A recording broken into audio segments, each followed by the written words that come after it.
The following is a transcript of a conversation between Matías De Stefano, referred to as me, and his higher self, referred to as I am. 27th March, 2021. Devotion. Me. Yesterday, you mentioned that one usually falls in love to evolve. That is, that falling in love is part of a system of development of the being, and that it can occur consciously or unconsciously. What would it be like to fall in love in a conscious way? I am. Consciousness speaks of that moment in which a being has self-reference, moment in which it can return on itself, bend the concepts projected on the outside, and recognize them as originating in the inside. This process is called reflection.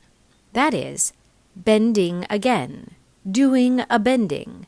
Bending, returning, bending towards oneself.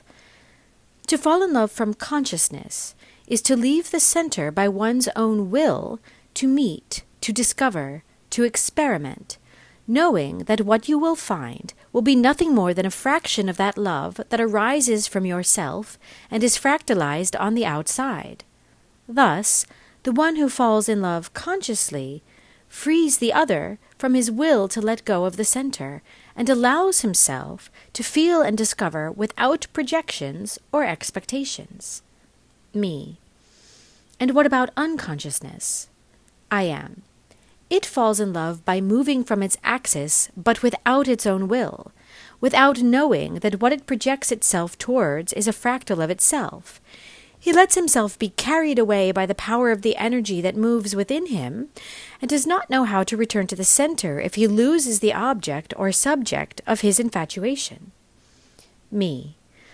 What would an example of unconscious infatuation look like? I am. Every single love relationship you've ever had. Me. What a low blow you've given me. You've taken advantage of the fact that I am writing this on a bus standing without access for so much oscillating movement. I am. Am I wrong? Me. No, you're not wrong. Some have been aware. I am. Which one? Me. I am. I assumed. Many times you believe that you have conscious relationships because you confuse loving someone with conscious love. And it doesn't really work like that. When you love, you do so knowing that the other person is part of yourself, whether or not they are present in your life. This means that the love you feel comes from you, lives in you. Love has no bonds, attachments, conditions, or limits, and therefore love cannot be felt by another person. You can only feel it in yourself, in your being, and this means that the love you feel is what you already had inside, and that the other only helped you discover it. In the idea or belief that it is the other who makes you feel love, you lose your axis, waiting for the presence of the other like a glass of water in the middle of a desert. Thus, you build the idea that salvation is outside, and instead of a lover, you become a devotee. Me. Devotee of a love? What would that be? I am. Devotee is one who has devotion to something or someone, and it is the way people know love. Devotion comes from the Indo-European Dieu, meaning day or light, which gave the concept of clarity. Thus, the beings that gave clarity to life, who guided with their inner light, were called Diewa, translated as enlightened, which gives rise to the word Deva, and this to divinity. Devotion is the action of following or honoring that light in another being. The brightness of a person, the light that radiates, blinds or clouds others, being that this light manifests itself in the aspects of physical beauty or in the warmth of the soul or spiritual attitude. Like any living being, the individual seeks this light to feel the heat, feel alive, not get lost. Thus, he goes out of himself, considering that he himself does not possess this light and that he can only see if he approaches the light of the other. But the truth is that this light is lit when you feel love, and it is not the other who feels this love, but oneself. So you can intuit that the one who has been radiating while in love was you, not the other. You only saw in the other the aptitudes and qualities that you want to awaken in yourself, and you feel eternity. However, you consider that you live in the shadows, and only their light can take you out of this perdition. Me. The old internal struggle between good and evil. On a cosmic and interdimensional level, the same thing happens as on the human level. We all emerge from a dark womb looking for the light, and we live trying to escape our shadows in the constant pursuit of the light rays that guide us, while the shadows become more and more powerful on the opposite side, covering the entire space. I am. The image provided by falling in love out of devotion is very simple. Imagine that you are in a closed room and you are in a corner. Suddenly, near the other corner, opposite yours, a light from a lamp on the floor connected to an electric current, positive, negative, comes on. Suddenly, the light illuminates the whole room, but you think that it is not enough, that you must approach the light to feel more secure. Then you advance more and more, step by step, closer and closer to the light. And the closer to it you are, the more difficult it is to have a global vision of the whole room, and you are limiting your field of perception. But also, the light becomes more intense, and the more fixed you look at it, it will begin to blind you, and you will not be able to see anything around it. You will not have more clarity of the environment that surrounds you, and you will only be able to see the light. Imagine that you came to be right on the light, sitting almost on it, and it is between your legs. What do you think would happen if you took a look at your journey? What would you see? Me. My shadow. I am. Your shadow. So big that it would cover the whole room, and you would feel your back unprotected, unaware of everything around you, without awareness of what is there. The reason why shadows exist in the universe, evil, darkness, is not because it is against the light, but because you, clinging to the light as the only answer, have denied the rest of existence, becoming devout, dogmatic, religious, denying the world in favor of achieving enlightenment, salvation, of achieving that infinite love. You created darkness by denying reality.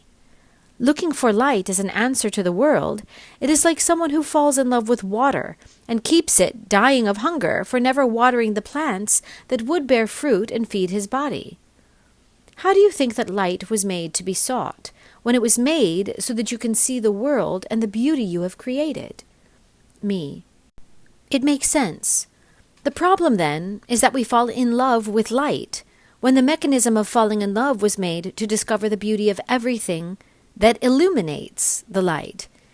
By becoming devotees, we only increase darkness, denial, and drive our lives to blindness.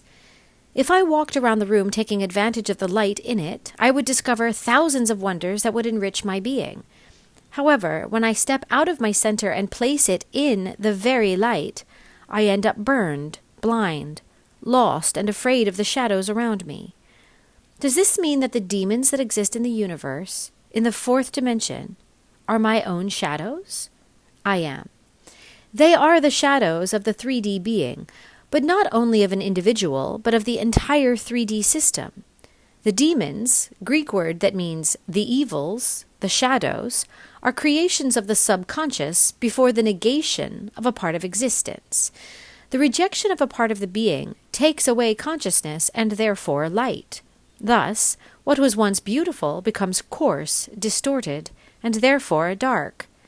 Seeing the world only with the eyes of the light only creates more darkness. Me. So what should I do? I am. Fall in love with the world. Discover the beauty in it. Look into the shadows with the same devotion with which you look at the light. Look at enemy faces and smile. Me.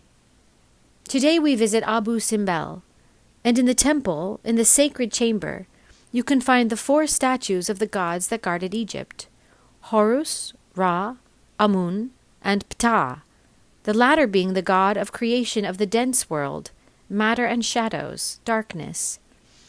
I always liked how the architects and artists put the 4 as brothers, together at the same height, even making the temple in such a way that the sunlight enters, illuminating the three gods of light, but not that of darkness, only with the intention that the light does not bother him, and feel respected and loved.